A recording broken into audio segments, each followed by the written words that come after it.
Lalu dia kabarkan, ketika dia masuk dalam kereta, dia kasih tahu kepada pemandu dia, wahai pemandu, mari kita singgah di Tandas Awam. Carilah singgah di Tandas Awam sepanjang dari perjalanan untuk balik ke rumah. Lalu kata pemandu dia, untuk apa wahai Tuan Syekh? Berhenti saja. Sudah berhenti di Tandas Awam, paham-pahamlah kamu Tandas Awam, bukan Tandas rumah. Kan?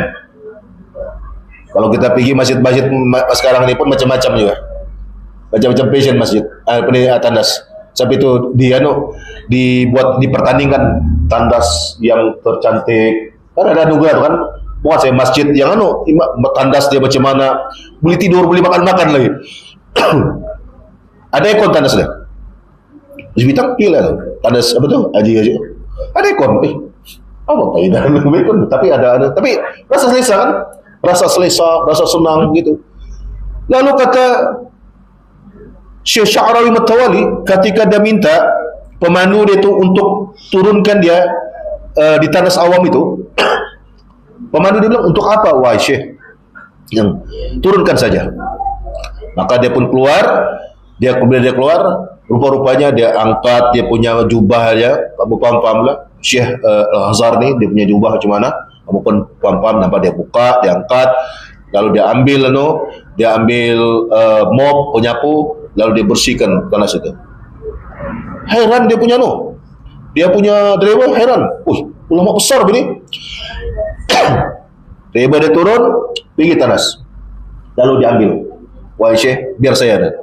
Kenapa? Saya buat. Sampai selesai, barulah driver itu tanya lagi. Wahai Syekh, kenapa engkau buat sedemikian? Bukankah itu tidak selayaknya engkau buat? Ya, tidak layak. Ulama besar betul. Siapa tidak kenal Syekh Sya'rawi Mutawali yang berani menasihatkan Hosni Mubarak di atas pentas? Ini Hosni Mubarak hanya tunduk saja. Nah, ya. Bayangkan. Siapa tidak kenal dengan Hosni Mubarak pula?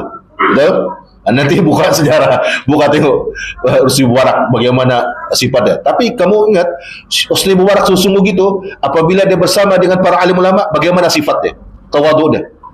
Ketika Syekh Sya'rawi, ketika dapat dengan pembesar-pembesar tu Mesir tu, ketika itu di atas pentas itu berapa ramai ketika itu Syekh Al-Azhar pada ketika itu. Lalu yang paling senior Syekh Sya'rawi Al-Mutawali itu, dia memberi nasihat. Hosni Mubarak dia betul. Hosni Mubarak di dalam khabar, dalam cerita itu, dalam riwayat itu, dia cuma tertunduk dan menganggukkan saja. Luar biasa.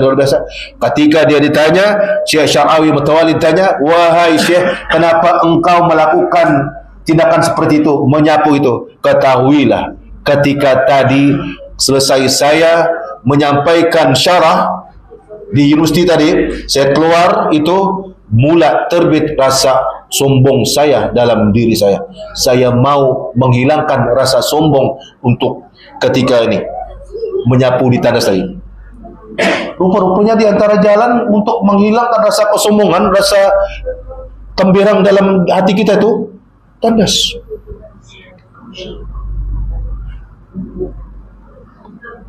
Diceritakan almarhum Tuan Guru Ni'aziz itu, ini bukan cerita politik lah, saya cerita hal yang baik supaya kita tahu. Di antara sifat almarhum Tuan Guru Ni'aziz itu, di Pulau Melaka itu tempatnya itu, madrasah masjid itu, kalau tuan-tuan pernah pergi dulu gitu, kita dulu selalu pergi situ.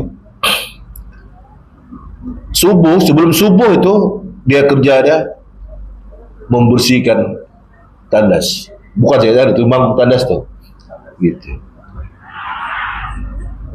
Lalu ada di antara jemaah yang melihat, wahai Tuan Guru, kenapa engkau buat ini? Sepatutnya Siak yang buat. Oh, kenapa? Ini proses menghilangkan rasa kesombongan. Ini menghilangkan rasa pemilikan. Kita ini rasa memiliki. Bila kita rasa memiliki, maka kita sukar untuk melepaskan. Betul tak? Maka di jalan-jalan untuk mendapatkan sifat tawadhu itu, kita kena merendahkan diri kita. Maka Allah bilangkan itu begitu. Apa kata Allah SWT? Waqfid janahaka liman ittaba'aka minal mu'minin, kata Allah. Dan rendahkanlah dirimu terhadap orang-orang yang mengikutimu, yaitu orang-orang yang beriman. Maka sifat merendahkan diri adalah sifat akhlak yang mulia yang mesti kita miliki, jemaah dimuliakan Allah SWT. Yang ketiga, jemaah, di antara akhlak mulia itu apa dia? Ar-rifq, lemah lembut. Apa itu? Kata Allah dalam surah Taha ayat ke-44, faqula lahu qawlan layyina, maka berbicaralah kamu berdua kepada Fir'aun dengan kata-kata yang lemah lembut. Ini Allah perintahkan Nabi Musa alaihissalatu wassalam dengan Harun. Kan Nabi Musa alaihissalatu wassalam itu diperintahkan oleh Allah SWT, ya Musa, kabarkan, kasih tahu sama Fir'aun tentang agama yang benar, tentang konsep ketuhanan ini. Lalu Musa bilang, ya Rabb, aku mohon kepadamu supaya saudaraku ini, Harun ini, menjadi temanku. Di antara kelebihan Nabi Harun itu orang yang peta berpidato, ahli debat. Jadi lain, ada orang punya kepimpinan, punya aura, tapi belum tentu ada aura dari sudut ucapan.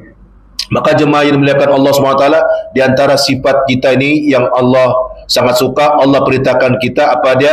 Lemah lembut dalam berbicara, lemah lembut dalam perbuatan, lemah lembut dalam pergaulan. Suaminya lemah lembut, bukanlah pula lemah lembut yang kamu fikirkan gitu.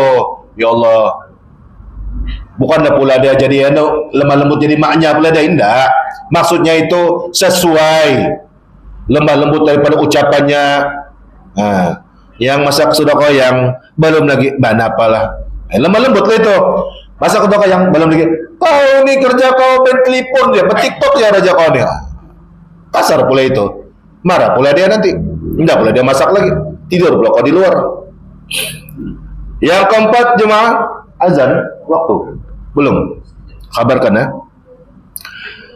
As-sabr, ini bukan main-main sabarnya.